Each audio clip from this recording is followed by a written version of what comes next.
श्रोतेहो नमस्ते. आपल्या सर्वांना शुभ दिवस. श्रोते हो, मानव जातीच्या इतिहासात पाहिलं तर माणसाच्या आयुष्याला सर्वात मोठं आव्हान हे मोह, लोभ आणि फसवणुकीत राहिले. मोह माणसाला आकर्षित करतो, पण शेवटी मात्र तो बंधनात अडकवत असतोय. लोभ माणसाला क्षणभर आनंद देत असतो, पण पुढं तो दुःखात ढकलत असतो. आणि फसवणूक करणं म्हणजे स्वतःच्या आत्म्यालाच कैद करणं. श्रोते हो, ज्या समाजात हे घटक वाढतात तिथं माणुसकी हरवत असते आणि एकमेकावरचा विश्वास हा उरतोच उरत नाही. श्रोते हो, नियती म्हणजे फक्त आकाशातून लिहिलेलं काही नसतं. ती आपल्या प्रत्येक कृतीचा आरसा असतो. आपण जे पेरतो तेच उगवत असतं. मोहात पडून दुसऱ्याला पाडणारे शेवटी स्वतःच नियतीच्या वादळात कोसळत असतात. तर माणुसकी दाखवणारा माणूस किती कठीण प्रसंगात असला तरी समाजाच्या हृदयात देवासारखा जिवंत राहत असतो. श्रोते हो, आजच्या जगात या सत्यांची जाणीव होणं हे खूप गरजेचं आहे. कारण आज माणसांकडे संपत्ती आहे, सत्ता आहे, पण मनशांती नाही. नाव आहे, कीर्ती आहे, पण माणुसकी नाही. मग श्रोते हो, अशा वेळी साहित्य हे ऐकण्यासाठी वाचण्यासाठी नसून जीवनासाठी मार्गदर्शन ठरत असतंय. साहित्य शब्दातून माणसाला दिशा मिळत असते, आत्म्याला आधार मिळत असतो आणि जगण्यावरचा विश्वास पुन्हा निर्माण होत असतो. मी जे सुविचार सांगतोय ते श्रोते हो फक्त शब्द नाहीत, तर अनुभवातून उमललेले ते सत्याचे मोती आहेत. मोह, फसवणूक, नियती, माणुसकी आणि प्रामाणिकपणाच्या या विचार साखळ्या समाज परिवर्तनासाठी प्रेरणादायी ठरतील.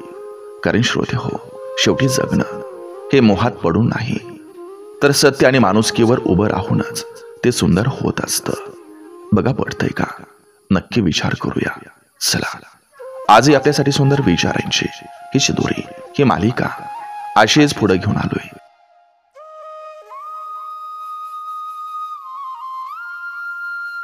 आयुष्य कठीण आहे, पण विश्वास ठेवल्यास ते सुंदर आहे. विश्वासाशिवाय आयुष्य म्हणजे कोरडी जमीन. विश्वासानंच फुलं उमलत असतात.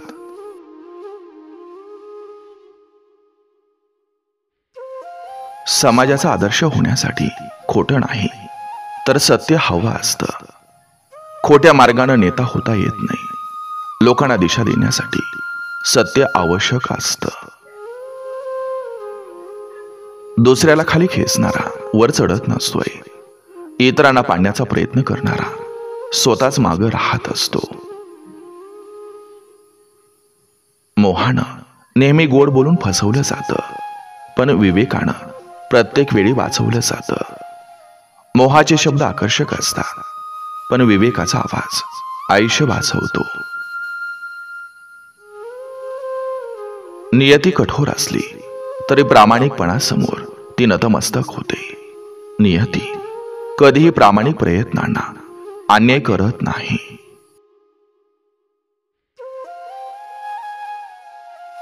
ज्याच्याकडे माणुसकी त्याच्याकडे देव असतो. माणुसकी दाखवणारा देवासारखा पूजनीय ठरत असतो. फसवणुकीवर उभारलेलं साम्राज्य नियतीच्या वादळानं सहज उद्ध्वस्त होतं.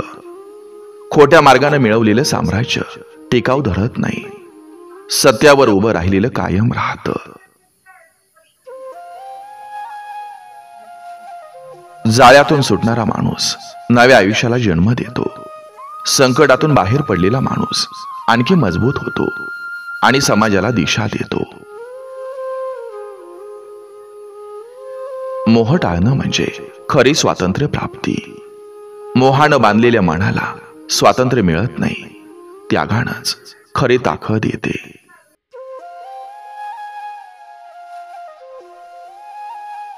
चांगुलपणावर चालणारा माणूस एकटा असला तरी नियती त्याला आधार देते. प्रामाणिकपणाची साथ कधीही सोडत नाही. नियती त्याला योग्य वेळेला फळ देते. नियतीवर हसणारा वेळ आल्यावर रडतो.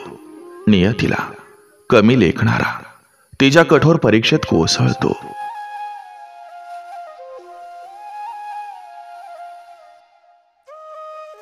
पराभव देणारा स्वतःच्या मनशांतीत सर्वात मोठा पराभव अनुभवतो. दुसऱ्याला खाली पाडून स्वतः उंचावणं म्हणजे मनशांतीचा नाश करणं. खोटं बोलणाऱ्याची सत्यासमोर एकदाच हार ठरलेली असते. किती खोटं रंगवलं तरी सत्य उघड होण्यासाठी एक क्षण पुरत असतो.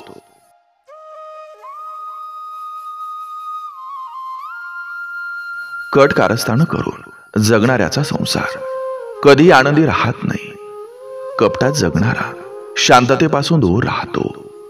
खरी आनंदी कुटुंब सत्यावर उभे असतात.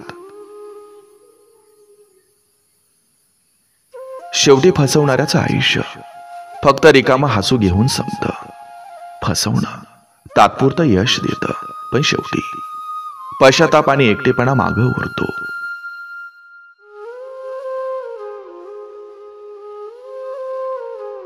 माणुसकी न दाखवणारा माणूस संपत्ती असूनही गरीबच राहतो. दयाळूपणा नसलेला माणूस नेहमी रिकामा राहतो. खरी संपत्ती म्हणजे माणुसकी.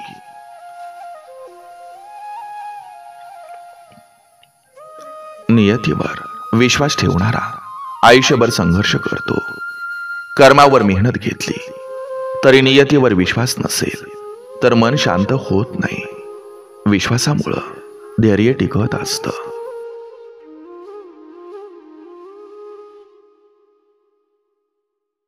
नियती म्हणजे फक्त कर्माचे आरसे असतात. आपण जे करतो त्याचे प्रतिबिंब आपल्याला मिळत असतं. चांगलं कर्म म्हणजे उज्ज्वल भविष्य. वेड्यात काढणाऱ्याचा खरा चेहरा वेळ उघड करत असते. खोटं आयुष्यभर लपवता येत नाही.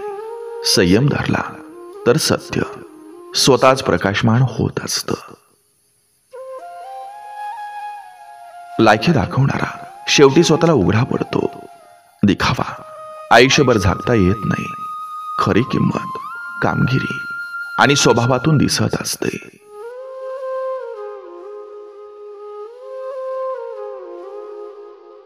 धोका करणारा माणूस स्वतःवरच विश्वास हरवतो.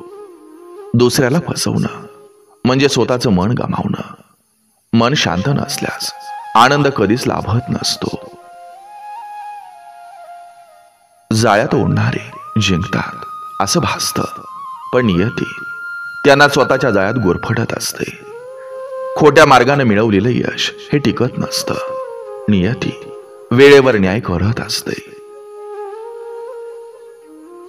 जो दुसऱ्याला पाडतो तो नियतीच्या पायघडीत स्वतःच पडत असतो.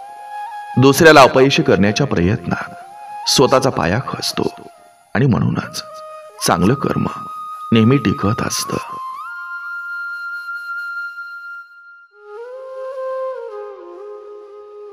मोहात पाडणारे सुरुवातीला सुख देतात, पण शेवटी जीव गुदमरवतात. मोह हे गोड विष आहे. थोडा वेळ गोड, पण आयुष्य उद्ध्वस्त करणारं असतं. सावधानतेनं जगलं की मोहाचे बंधन सुटत असतात.